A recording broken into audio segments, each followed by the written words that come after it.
Welcome to my channel math vision. তো আজকে আমরা ক্লাস 12 এর জন্য ইন্টিগ্রেশন জায়গাটাকে নিয়ে এসেছি। ইন্টিগ্রেশন আমরা জানবো। তো ইন্টিগ্রেশনের যে মেন কনসেপ্ট এবং ইন্টিগ্রেশনের মাপে কিছু অঙ্ক সেগুলো আমরা আগে সলভ করব। তাহলে দেখো আমি বোর্ডের মধ্যে লিখে রেখেছি ডেরিভেটিভ অ্যান্ড ইন্টিগ্রেশন। তাহলে ডেরিভেটিভে আমরা করি কি, একটা ফাংশন আমাদের যখন থাকছে ধরো y = x², একটা ফাংশন যখন y = x² থাকে তখন সেটাকে যদি আমরা ডেরিভেটিভ করতে চাই তাহলে কি দুদিকে আমরা ddx নেব, ডিফারেন্সিয়েট করব উইথ রেসপেক্ট টু x।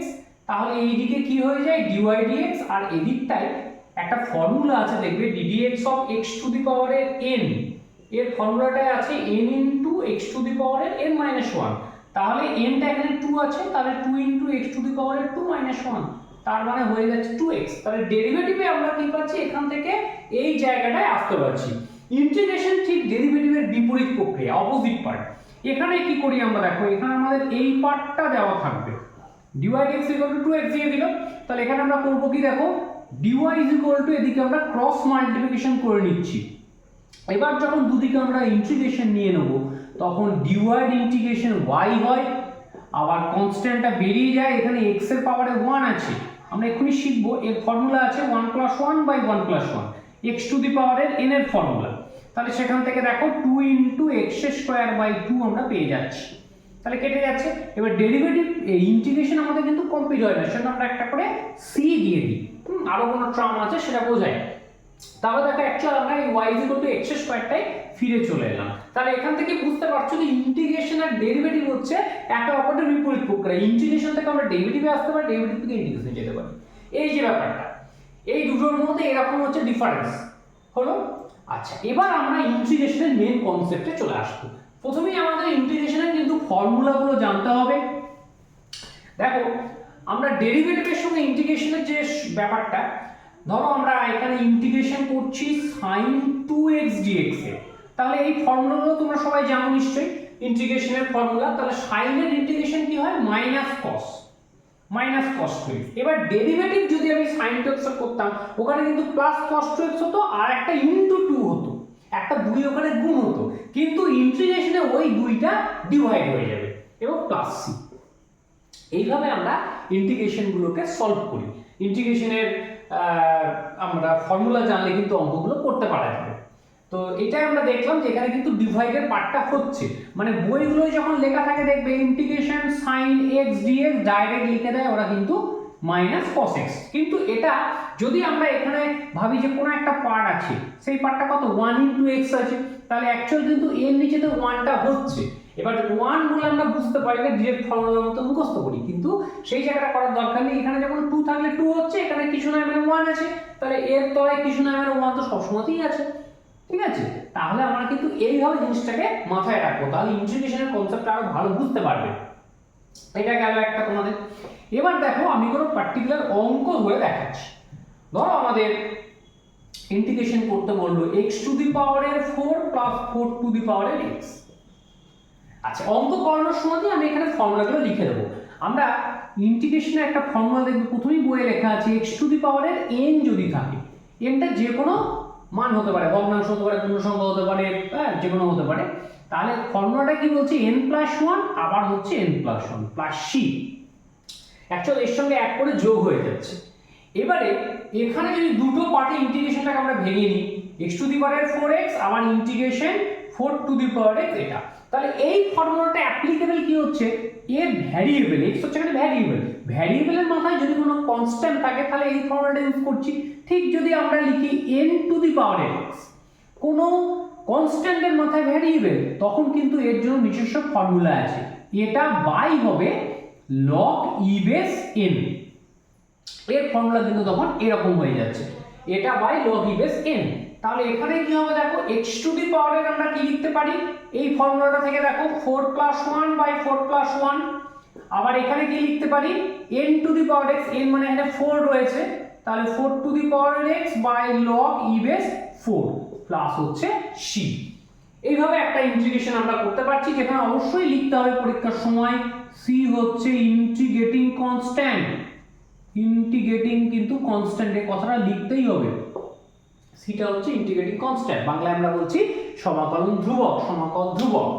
এটা একটা আমি সলভ করে দিলাম, খুব ইজি অঙ্ক এটা, দেখবে এটা তোমরা।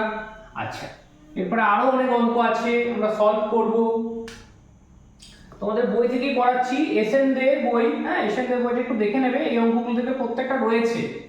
আর একটা খুব ভালো প্রবলেম, e টু দি পাওয়ারের 5x প্লাস e টু দি পাওয়ারের 3x বাই e টু দি পাওয়ারের x প্লাস e টু দি পাওয়ারের -x dx। এই যে প্রবলেমটা রয়েছে, এই প্রবলেমটা কি করে আমরা সলভ করব?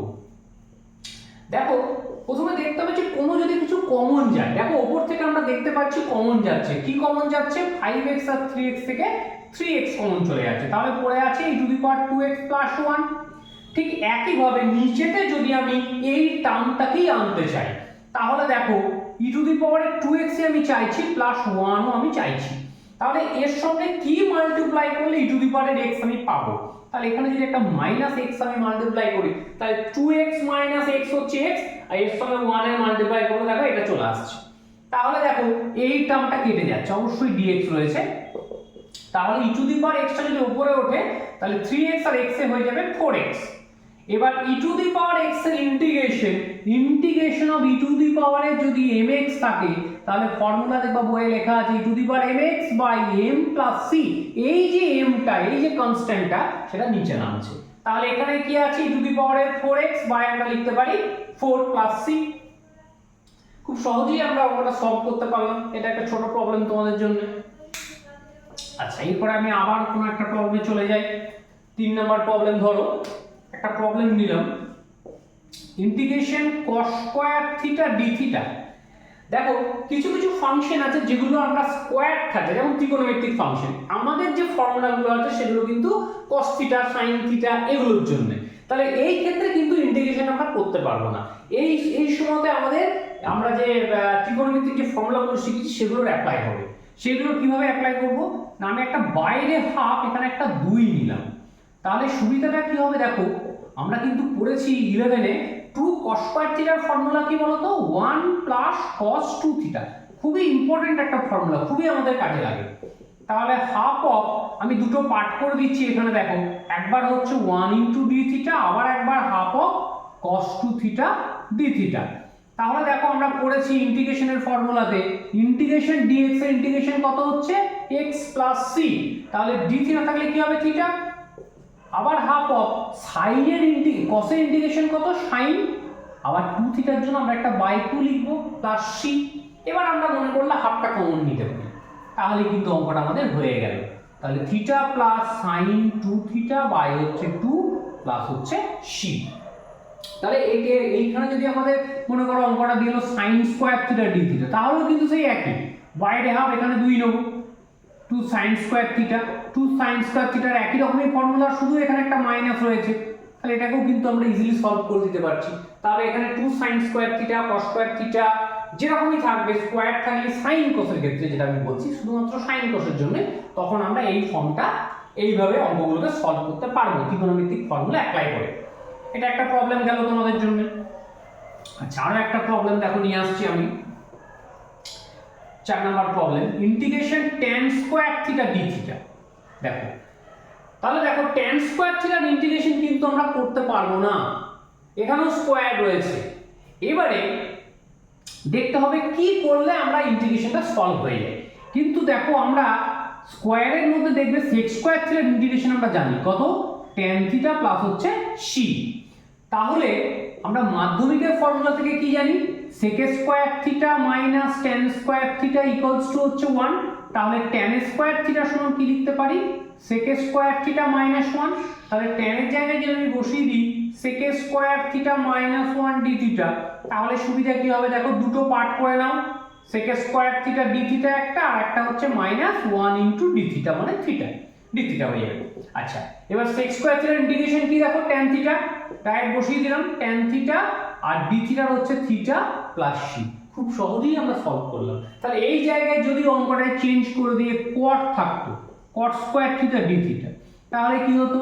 cot স্কয়ারের সঙ্গে cosec এর সম্পর্ক আছে, cosec স্কয়ার থিটা মাইনাস 1। এবার আমরা cosec স্কয়ার থিটার ইন্টিগ্রেশন জানি, integration of cosec square theta d theta দেখবে লেখা আছে ওয়ে minus cot theta plus C.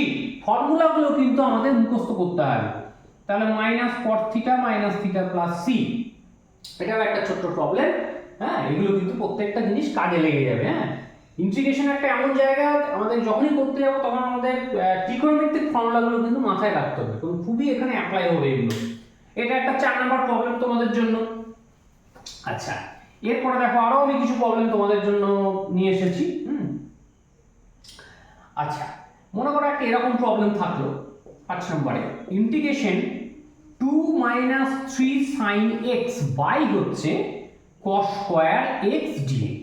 এই যে প্রবলেমটা হয়ে আছে, তাহলে অঙ্কগুলো কিন্তু সরাসরি ফর্মুলাতে থাকবে না, আমাদের একটু মাথা কাটিয়ে ফর্মুলাটাকে তৈরি করতে হবে। তাহলে দেখো এখানে যদি অঙ্কটা আমরা করতে যাই তাহলে কিন্তু প্রথমে কিছু বুঝতে পারা যাচ্ছে না, কিন্তু যদি স্প্লিট করে দুটো পার্টকে যদি ভেঙে দাও, দুটো পার্টে 2 cos স্কয়ার x dx আর একটা হচ্ছে 3 sin x বাই হচ্ছে cos স্কয়ার x, দুটো পার্টে ভেঙে নিলাম, এটা বাই এটা, এটা বাই এটা। তাহলে দেখো 2টা কনস্ট্যান্ট ইন্টিগ্রেশনের বাইরে বেরিয়ে যায়। ইন্টিগ্রেশন অফ k dx যখন থাকে তখন ইন্টিগ্রেশন k টা কিন্তু কনস্ট্যান্ট বলে বাইরে বেরিয়ে যায়। এরপরে dx এর জন্য x, এর জন্য আমরা c প্লাস c তো হবে। এবার এখানে দেখো 1/cos স্কয়ার মানে হচ্ছে sec স্কয়ার x dx। আবার এখানে দেখো এটাকে যদি দুটো পার্টে আমরা ভেঙে নিই, একবার sin বাই cos মানে tan x আর একটা 1/cos করে আছে মানে হচ্ছে sec x। তাহলে দেখো 2 sec স্কয়ার x এর ইন্টিগ্রেশন কত, tan x, আর sec x tan x এর ইন্টিগ্রেশন দেখবা বইয়ে লেখা আছে sec x প্লাস c। তাহলে আমরা সরাসরি কিন্তু ইন্টিগ্রেশনটা সলভ করতে পারছি। আচ্ছা, এটা দেখবে তোমরা, ভালো প্রবলেম। আরেকটা প্রবলেম করাই তোমাদের জন্য, দেখো আরেকটা প্রবলেম নিয়ে এসেছি, এটাও খুবই ভালো প্রবলেম এবং পরীক্ষার জন্য ভীষণ ইম্পর্টেন্ট একটা প্রবলেম। এটা কত নম্বর হবে, 6 মনে হয় হবে, যাই হোক। হ্যাঁ, dx বাই দেখো কি আছে sin square x by cos square x। খুবই এমসিকিউ এই প্রবলেমটা দেখতে পাওয়া যায়, এখানে 4টা অপশন ওরা দিয়ে দেয়, এই কোশ্চেনটা প্রায়ই থাকে। নিচেতে sin আর cos রয়েছে, তাহলে কিভাবে আমরা এটাকে সলভ করব? তাহলে আমরা জানি মাধ্যমিকের যে ফর্মুলা 1/sin মানে cosec আর 1/cos মানে sec, এটা যদি করি তাহলে কিন্তু অঙ্কটা সলভ হবে না। তাহলে আমাদের করতে হবে কি, দেখো উপরে কিছু নয় মানে 1 আছে, 1 * dx আমি ভাবতে পারি। এবার 1 মানে কি লিখতে পারি আমরা, sin square x plus cos square x by হচ্ছে এই পার্টটা। তাহলে দেখো সুবিধা কি হচ্ছে, আমি যদি এবার পার্ট পার্ট করে দিই, sin square x by sin square x into cos square x dx, আবার যদি একটা করে দিই cos square x by sin square x into cos square x, তাহলে দেখো cos স্কয়ারটা কেটে গেল, এখানেও dx আছে, তাহলে এখানেও কেটে গেল, তাহলে 1/cos মানে হচ্ছে sec স্কয়ার x, ইন্টিগ্রেশন দাঁড়াচ্ছে sec স্কয়ার x dx, আর এটা দেখো 1/sin মানে হচ্ছে cosec স্কয়ার dx। তাহলে সুবিধা কি, দেখো sec স্কয়ার x এর ইন্টিগ্রেশন কত হয়, tan x, আর cosec স্কয়ার x এ দেখবো minus cot x plus c। তাহলে খুব সরাসরি অঙ্কটা কিন্তু ইজি ভাবেই আমরা সলভ করতে পারলাম, কিন্তু মেন টেকনিক গুলোকে অঙ্ক করে করে মানে ক্লিয়ার করতে হবে। এগুলোতে যেমন ত্রিকোণমিতির কোনো অঙ্ক করতে গেলে আমাদের মাথায় অঙ্কটাকে আসতে হবে, সেরকম এখানেও ইন্টিগ্রেশনের কিন্তু অঙ্কটার ফর্মুলাগুলোকে চিন্তা করতে হবে আর দেখতে হবে কি করলে অঙ্কটা আমার মানে ফর্মুলার মধ্যে আসে, কারণ যতক্ষণ অঙ্কটা ফর্মুলায় না আসবে ততক্ষণ কিন্তু অঙ্কটা আমরা করতে পারবো না। তো এই দিকগুলো লক্ষ্য রাখতে হবে। 6টা প্রবলেম তোমাদের দিলাম, ইন্টিগ্রেশনের ফর্মুলাগুলো কিন্তু আমি সেরকম ভাবে লেখালাম না, তোমরা বইয়ের মধ্যে পেয়ে যাবে, ইন্টিগ্রেশনের ফর্মুলাগুলো দেখবে কিন্তু। হ্যাঁ, আর কিভাবে অ্যাপ্রোচটা সেটা আমি দেখাবো। এটা ইন্টিগ্রেশনের আমাদের ক্লাস 12 এর ফার্স্ট ক্লাস। এখন ইন্টিগ্রেশনে আমরা কয়েকটা এপিসোড ধীরে ধীরে বানাবো, তার মধ্যে এটা একটা আমাদের ছোট্ট এপিসোড। হ্যাঁ, দেখবে এটা। ওকে, ঠিক আছে, আজকে এতটাই থাক। ওকে।